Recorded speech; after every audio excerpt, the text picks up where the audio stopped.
What's up there, fellas? How you doing? If you're a Chelsea fan, I know it's not good. I know it's not going good. But hold on there, right? Welcome to Famous Football. I'm your host, Ned. Let's talk football. What happened to us today? Yeah, what did we do? We were this close. We were this close. We were this close. Yeah, we're gonna be discussing Chelsea, the game against Brentford. Brentford versus Chelsea. This is my review for the game. I'm gonna be giving you my thoughts and everything that happened in the game. But before we get into that, how about you hit the like, hit the subscribe button? Much appreciated. Support me, support this video. Thank you very much. Let's get into it. What happened? What a roller coaster Chelsea had to get. Chelsea can never do anything easy. Yeah, that's first thing first. We were down, right? So basically, Chelsea drew the game 2-2. If you didn't watch the game, Chelsea drew the game 2-2. Right? Started the game as usual, very slow. I'll get into the lineup, we'll talk about individual players and everything, but this is pretty much an overview of the entire game.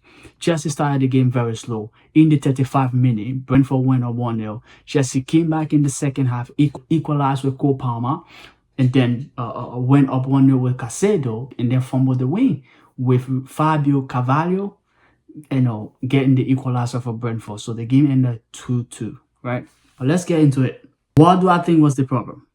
Right? To begin with, like I said, Chelsea usually start their game slow, right? Which it takes all time, whether it's away or home, it takes a minute to be able to find our rhythm and to be able to do what we want to do within the game. Now, possession, we have possession. We dominated in whatever we need to dominate in the way we wanted to play. But now, like I keep saying, possession is useless if you're doing nothing with it. Right? Possession for me is one of the useless stats out there. You have a 90 possession. At the end of the day, you lose the game. Yeah, you lost. So what? Possession is not what we're gonna go with. So now, when we go play this mid-table team, all they want oftentimes is just sit, let Chelsea have the ball. If they play in one of the top 16, they're just gonna say, let you have the ball, right, and then catch you on a corner. Right? And I told you in my preview that this game was going to be pretty much as it was with the Fulham game, right? They're going to sit, they're going to defend, they're going to stay compact, right? And then try to catch you and try to catch Chelsea on the corner. And guess what? The goal that they get, right, or Brentford got, was similar to what Fulham scored. Now, even though the Fulham goal didn't count, that didn't kind of go rid about VAR. Now, controversial, agree, but the goal today did count, and it was exactly similar. We got caught, played the ball in behind, right? Tossing didn't have the pace to catch up. The guy got the ball, get there, tossing on, caught in, shoot, go. Pretty much the same goal. If you watch the Fulham game, it's almost the same goal, right? That point, because we keep doing the same thing over and over. We'll wait for the opposition to score. We try to find some sort of rhythm within the game, and that's a problem. Because if, like I keep saying, if you keep playing like that, it's gonna cause you a problem every single time. Because then you struggling to scrap a win from a team like Brentford. Now, no disrespect to Brentford, right? They're good. No disrespect to them. Like I said, when they play Chelsea or any one of the big six team or those mid-table team, they're looking for a draw. With the season Brentford is having, they lost their last game. With their last 3 games, they lost one, I think 1-1, they lost the other. Now, playing against Chelsea, a draw is pretty much a win for them, right? And to me, this draw against Brentford feel like a loss. Now, even though I don't expect Chelsea to win every single game till the end of the season, no, that's very much unrealistic, right? But listen, you can't help it but hope that something like that will happen, right? This was not a loss. Absolutely not. It wasn't a loss. It was a draw. But the way we did it, right, it's like we shoot ourselves in the leg oftentimes. Where we play, the way we hand goals over, the 2 goals that they score, right, basically our fault, especially the last goal that Brentford scored. Now we're going to get into all of that bit by bit, but let's get into the starting 11. First of all, I'm going to get you the starting 11, and then I will give you what I think about each and every player. Now, we might discuss the goals and what happened. Now, I already told you about the first goal. We might discuss Chelsea 2 goals as we go along. So, stay tight, hold tight. Don't go anywhere. Don't go anywhere. But what was Chelsea lineup? Now, if you watch my preview, Maresca went the complete opposite from what I did. Now, there's a couple similarity there, but Maresca decided to go the complete opposite. And I understand why. Because a couple people have to rest considering the amount of games that they play in the on the international break, right? For their national team, right? People like Rich James, Cucurella.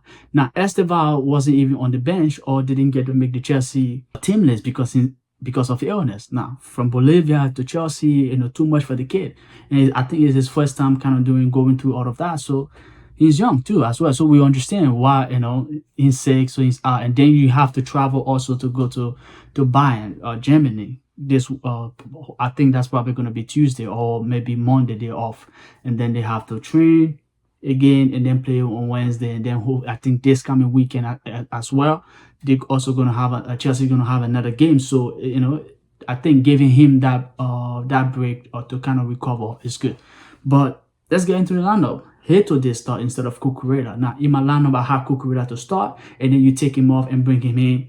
And take him off and bring Heto in the second half. But Maresca went with the opposite. So it was Heto, right?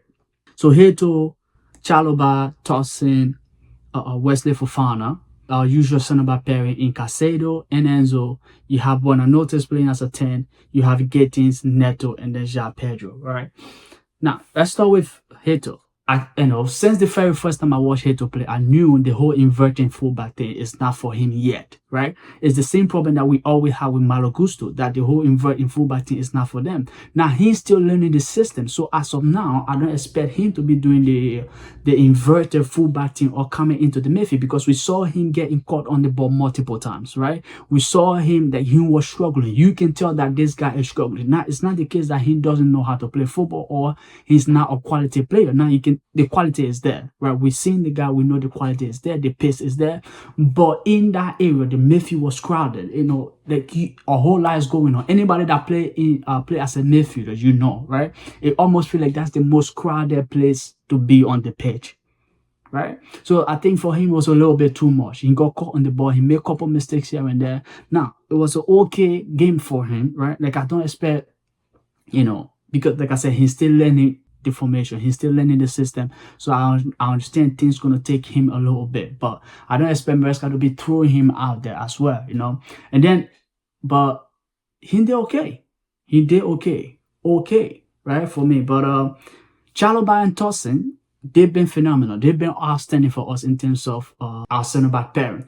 We know Wesley Fofana and Liverpool were our centre-back pairing last season in terms of first choice. They were. And so far, these two have been absolutely amazing. Tosin and Chalobah, right? Tosin, with the goal that they scored, he didn't really have the pace. And that's something I always talk about. Now, if it was Chalobah, I expect Chalobah to be able to catch up, because I know he has the pace. He has he's more physical and more, agile than Tosin, in my opinion, right? But Tosin, on the other hand, like, listen, the guy is good. In terms of, he doesn't have the pace, but his 1v1 offending is okay. And in terms of reading the game, he's also good. In terms of being on the ball, he's also have quality with that. So I don't really have problem with him. And the way we play, we love to be in possession of the ball. So we need him. So, and I understand that. So we need people like him being on the ball as often as possible. But those two has been consistent. The goal that they score, like I said, is pretty much the same thing against the Fulham game. He know the guy's gonna cut in, right? You showing the guy one side, pull him outside, take him away from goal, and let the rest be with Sanchez. Let Sanchez figure that out. If he gets to shoot on goal, but let Sanchez figure the rest out. But in the main cut in, once in cut in, he knows it's a goal. And Wesley Fofana, he also decent for me. He's coming back from injury. You don't really expect much from him. You don't want him doing a whole bunch. I think he put in an okay shift. Now, the entire team in the first half was not great to me. Absolutely, it was not great. It was like, I don't know, they were there to, except for Pedro Neto. Pedro Neto did put in the shift. Now, Tosin and Chalobah also were outstanding for me in the first half, yeah. But the entire team, in terms of being on the ball, in terms of creativity in the first half, nah, I don't know. It wasn't it for me. It was a very boring first half, I will admit, right? But then you go into the midfield, Caicedo and Enzo, right? Like I said, it took everybody a little bit of time to kind of get into it. Caicedo was okay. Enzo was also okay, but we are not looking for okay, right? And then Gittins, he needs to step up for me. Getting his 1v1 ability is good, but in terms of decision making, I think he's still struggling with that. He's still adjusting into the Premier League. It's taking him a little bit of time, and we, granted, but he needs to step up a little bit. He needs to do a little bit more than what he's doing right now, right? So, but not a bad game from him entirely, or not a bad game from him. It was okay, but we're not looking for okay, right? And then you have Buonanotte. that play as a 10. Now you could tell he's no Cole Palmer, he's not Ja Pedro either, he's not Esteval. You can tell he's struggling. He struggled a little bit in that midfield. Now you can see the quality is there, the technicality is there, but we need a little bit more. He wasn't getting on the ball. He wasn't being creative as we would want him to be, right? As a 10. So because of that, you couldn't really see. Now you could see the difference as compared to when Palmer came on the pitch or when Ja Pedro started playing as a 10. You could see a huge difference, right? In how the game went as compared to him playing as a 10. And I get it. It was his first game. I know if you let Maresca just throw him out there.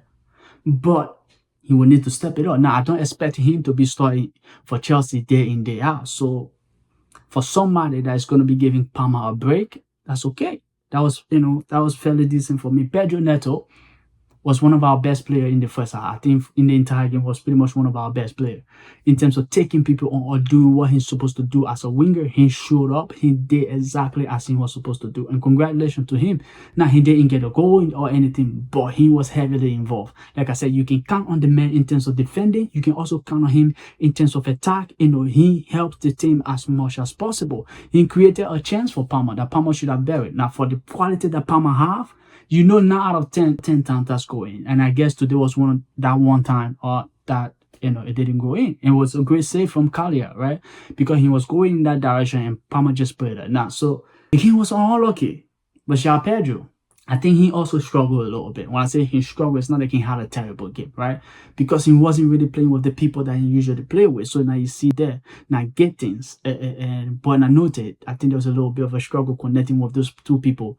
Now, as a center forward, he's not like your out-and-out center forward. He needs that guy, that center forward that needs to be on the ball, that needs to be involved, that needs to be a part of the build-up somewhat, right? Now, you will see him in the box at the end of the play, but he needs to be involved. So oftentimes, the ball wasn't getting to him, so he started to feel isolated. And with a player of his caliber or the style of player that he is, you don't want them feeling isolated in the game, right? You want them being involved. So he would drop down, come get the ball, be a part of the build-up, right? And I think when he dropped down, there wasn't anybody making that run or filling that gap in that space that he should be in, right? As you will see when he's playing with Palmer, when he drop, maybe Palmer can fill in that space or somebody else fill in that space. But today, especially within the first half, we didn't really get to see much of that. And I think that cost Chelsea. But in the second half, Maresca made a couple changes, right?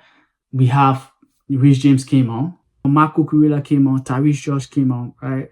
And then, so those three people came on, and we saw a little bit of a shift in the game, right? And it didn't take long. Around the 50-something minute, Palmer also came on, and then we got a goal, right? That brought into the game. That gave a momentum. That gave everybody came alive again, and then we started to pursue the second goal, and we got it with Caicedo, right? The ball, Garnacho came on around the 78 minute, right, to 79 minute. He came on. The ball went to Garnacho, take it, Garnacho played the ball back, and it managed to go to Caicedo. Caicedo take a shot, go, right? Now we up 2-1. All we need to do is manage this game. We're away from home, right? I know it's against Brentford. I shouldn't even be saying manage the game.